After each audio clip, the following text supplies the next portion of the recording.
আসসালামু আলাইকুম এভরিওয়ান, সবাই কেমন আছো? আলহামদুলিল্লাহ আমি অনেক ভালো আছি, আশা করছি তোমরা অনেক ভালো আছো। তো welcome back to my channel আপনি ব্লগ। মানে আর কি এখন ঘুম থেকে উঠে পড়েছি আর আছি এখন আমি মামার বাড়ি। আর ঘুম থেকে উঠে এখন গোসল টোসল ছেড়ে নিয়েছি।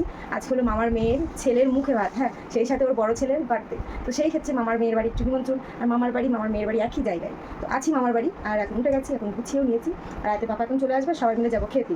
হ্যাঁ, তো চলো আমি যে ঘরে আছি আর কি মামার ছেলের ঘর, তো ঘরটি একটু দেখিয়ে নিই। মানে উঠে আর কি ফিট করে নিয়েছি ঘরটি, তো ঘরটি তোমাদেরকে একটু দেখিয়ে নিই। হ্যাঁ, মানে আমার আমার মামার ছেলেদের ঘর। তো অ্যাকচুয়ালি বলতে কি মামার বাড়ি আছি, আর মামার বাড়ি খালামার বাড়ি মামার মেয়ের বাড়ি সবই একই জায়গায়, একটু একটু ডিফারেন্ট। তাই জন্য এখন ভাই বোন সবাই একসাথে হয়ে গেছে।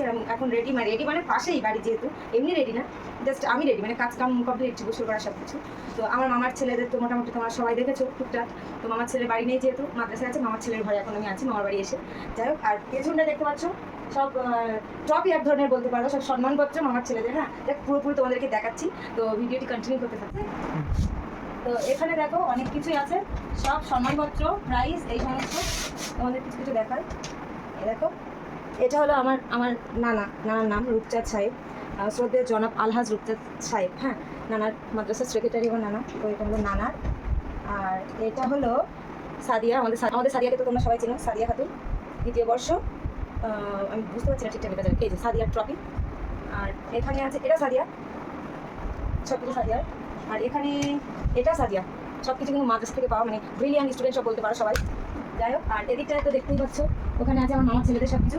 আর এখানটায় আমি রাত্রিবেলা ছিলাম, আমি আগে পাপার আয়াত। আর এখন আপাতত এই সোফার উপর বসে আড্ডা দিচ্ছি সবাই মিলে। যাই হোক, এটি দেখতে পাচ্ছ, এটি প্রাইজের, তাই তো প্রাইজ পাওয়ার পাকা, এটি মামার ছেলে। তো এই যে সুন্দর করে গুছিয়ে রেখেছে। আর এটি হলো আমাদের মানে দৃষ্টি কেড়ে নিয়েছে এই জায়গাটি। আর এখানে একটি পার্টি থাকে, যেহেতু সবাই নামাজ পড়ে মামার ছেলেরা, এখানে সব আড্ডা দেয়, বেশিরভাগ টাইম এখানে সব মামার ছেলেরা মিলে আড্ডা দেয়। এখন কেউ বাড়ি নেই, এই ঘরটা এখন আমি আছি, মানে আমি এসেছি মামার বাড়ি। যেহেতু গালে ভাত, ওর জন্য তো কিছু নিতে হবে। তো ওর জন্যে একটা পাপা নিয়ে এসছে সুন্দর একটি ড্রেস, গরমে একটু সফট একটি ড্রেস নিয়ে এসছে। এই যে ছেলে যেহেতু, এই যে তোমাদেরকে দেখাচ্ছি চলো। আর এই যে হলো থালা, গ্লাসটি এখানে প্যাক করা আছে, বার করতে পারছি না, থালা গ্লাস নিয়ে এসছে, তো চলো। তো এই যে হলো থালায় সুন্দর করে বেড়ে রেখেছে। যদিও ছোট মানুষ একটুও কিছু খাবে না, তবুও সুন্দর করে বেড়ে রেখেছে, যেহেতু সবাইকে আমাদের বলেছে। তো সব রান্না বান্না এদিকে রেডি আছে, ভাত তার থেকে শুরু করে সব কিছু। তো বলেছিল বিরিয়ানি করবে, কিন্তু না, সাদা ভাত। আর এই যে হলো সেই মানে আমারও ছেলে, তো এর নাম হলো তাকরিম। হ্যাঁ, তো তাকরিমকে দেখো সুন্দর করে এখন খাওয়ানো হচ্ছে। ওর ওর আব্বু খাইয়ে দিচ্ছে, ওর গালে ভাত। হ্যাঁ, তো ডাল দিচ্ছে একটু, প্রথমে ভাত দিল, তারপরে এখন দিচ্ছে ডাল।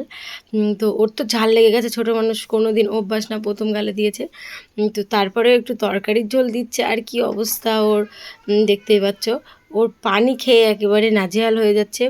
ওর আব্বু বলছে তোমাকে আর খেতে হবে না, আর খেতে হবে না, হয়ে গেছে তোমার গালে ভাত। হ্যাঁ, যাই হোক, এই যে তারপরে দেখো সুন্দর করে আমরা সবাই মিলে খেতে বসেছি, ঘরে কিছুজন আর বাইরে কিছুজন। এই যে আর আমার মেয়ে দেখো এখানে ভাত গুনছে। আর তারপরে খাওয়া দাওয়ার পরে আয়তের পাপা আগে চলে আসলো, মানে আমার এই বোনদের, যেহেতু আমার মামার মেয়ে, তো মামার মেয়ের বরের যে দোকান বাড়ির সামনেই, তো এখানে প্রচুর রকমের আইটেম থাকে খাবারে, মানে সমস্ত রকমের পাওয়া যায়। তো মানে একটু ভিন্ন ভিন্ন টাইপের, আমাদের দিকে যেরকম হয় তার থেকে একটু ভিন্ন ভিন্ন পাওয়া যায়। ওই জন্য আয়তে পাপা বলে যখন যাবো একটু খাবার কিনে নিয়ে আসবে বেশি বেশি করে। তো তার মধ্যে আবার দেখো জিরু খাতে ডাকলো আমাদেরকে, তো একটু চলে আসলাম। আর এখন আয়াতের পাপা দেখো, একবার আমি চলে গেলাম জিরু খেতে, আয়াতের পাপা কি করছে, একবার এ খাবার ছিটছে, ও খাবার ছিটছে, এই সমস্ত কাজ আয়াতের পাপা চালিয়ে যাচ্ছে। যাই হোক, আমি এখন আইসক্রিম নিতে যাচ্ছি, আইসক্রিম খাবো। আর তো পেপসি বেশি নেই, তো আমি আমার মামার মেয়েকে বেশি জিজ্ঞাসা করে নিচ্ছি ডেকে ডেকে। ও ওইদিকে একটু ব্যস্ত আছে, আর আমি ওকে বারবার ডিস্টার্ব করছি, এটি কত দাম, ওটি কত দাম, কাস্টমার আসছে। এই যে, তো আয়তে পাপা দেখো এক এক ধরনের খাবার নিয়ে নিয়ে রাখছে, মানে আলাদা আলাদা ধরনের টেস্ট করে করে নিয়ে রেখে দিচ্ছে। অবশ্য টেস্ট করছে তারপরে রেখে দিচ্ছে, এরকম কোনো ব্যাপার না, আগে নিবে বলেই টেস্টটা করছে। হ্যাঁ, তারপরে দেখো বাচ্চারা চলে আসছে এক এক করে, আর আমি এখানে বসে আগে আইসক্রিমটা খাচ্ছি। আমি বলছি গরম পাচ্ছে, একটু আইসক্রিম খেয়ে নিই। তো আইসক্রিমের মধ্যে সাদা ক্যান্ডিটা বেশি ভালো লাগে, আমুলের। তো আমরা কোন খাচ্ছি, ওটা নেই বলে। আর আয়দের পাপা দেখো বাইরে বসে বসে খাচ্ছে কোন। তো এখানে সাদিয়া আমরা সবাই আছি, আমি আয়দের পাপার সাথে দেখো ঢং করছি বসে বসে। তো অনেক খাবার তো আমরা কিনে নিলাম, আমি মানে এখনও নিব, তো এই প্যাকেট করতে যাব, আর পেপার ছেঁড়া, আয়দের বাবা বলছে ছেঁড়া পেপার পারে রেখেছো। তাই বলছি দাঁড়াও পাল্টে নিয়ে আসি, তার মধ্যে আবারও কাস্টমার চলে আসলো। হ্যাঁ, ছোট ছোট সব স্কুল প্রাইভেট থেকে বাড়ি যাচ্ছে আর সবাই কিনছে। তো এই যে সাদিয়া সাবি আমি আছি, আর এখান থেকে সে পেপসির মানে খদ্দেরটা একটু বেশিই হচ্ছে, তো পেপসির শেষ দেখতেই পাচ্ছ। আয়াতের পাপারও খুব পছন্দ হয়েছে, কিন্তু দুঃখের বিষয় এই একটি ছিল। তো এই তো এবার নিয়ে নিল।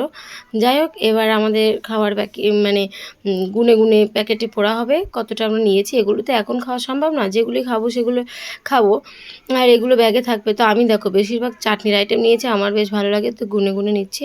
ছোটোখাটো 5 টাকার 10 টাকা এরকম নিতে নিতে প্রায় 150-200 টাকা বিল হয়ে গেছে। তো নিয়েছি অনেক ধরনের খাবার। আর আয়াতের পাপা বিশেষ করে সব টুকটাক করে দুপুরের পরে একটু খায়, খেয়ে দিয়ে ঘুমিয়ে শুয়ে পড়ে, তারপরে বলে কিছু খাবে দেবো। তো আমরা চলে গেলাম একটু মানে মামাদের বাড়ি, মামার মেয়েদের বাড়ি থেকে এবার চলে আসলাম মামাদের বাড়ি। তো এসে একটু আম খেয়ে নিলাম, কারণ সন্ধেবেলা আবার চলে এসেছি, চলে আসতে হবে জেনেই বিকালবেলা একটু মামাদের বাড়ি থেকে ঘুরে এসেছি। হ্যাঁ, তো চা খেয়ে নিলাম মামার মেয়ের বাড়ি, আবারও এসে তারপরে আবার একটু ঘুগনি সবাইকে দেওয়ার জন্য। তো তারপরে দেখো কেক নিয়ে এসেছে। এখন মামার মেয়ের ছেলের যেহেতু জন্মদিন, বড় ছেলেটার জন্মদিন আজকে, আর ছোট ছেলেটার তো গালে ভাত দিল দুপুরবেলা, রাত্রেবেলা ছেলেটির জন্মদিন। ওর সব বন্ধুবান্ধবীদের নিয়ে হালকা করে অনুষ্ঠান না একদম, ওর একটু মন ভালো রাখার জন্য, ওর একটু ভালো লাগার জন্য। এই সাইডটায় আলো ছিল বলে এই সাইডটায় অন্ধকার লাগছে, এই সাইড হলে একটু ঠিকঠাক লাগতো। যাই একটু সুন্দর করে আমি বললাম একটু সাইডে এসো, ও তো আসতেই চাইছে না, তবুও জোর করে নিয়ে এসেছি। হ্যাঁ, তো এই যে হলো কেক। এখন আমি বলছি তোমরা সবাই চুপটি করে বসে, এখানে 1-2 জন না, অনেকজন। হ্যাঁ, মানে গুনেছিলাম আমি, 25 জন তো হবেই। তো ক্যামেরার সামনে আছে, পেছনে আছে, সাইডে আছে।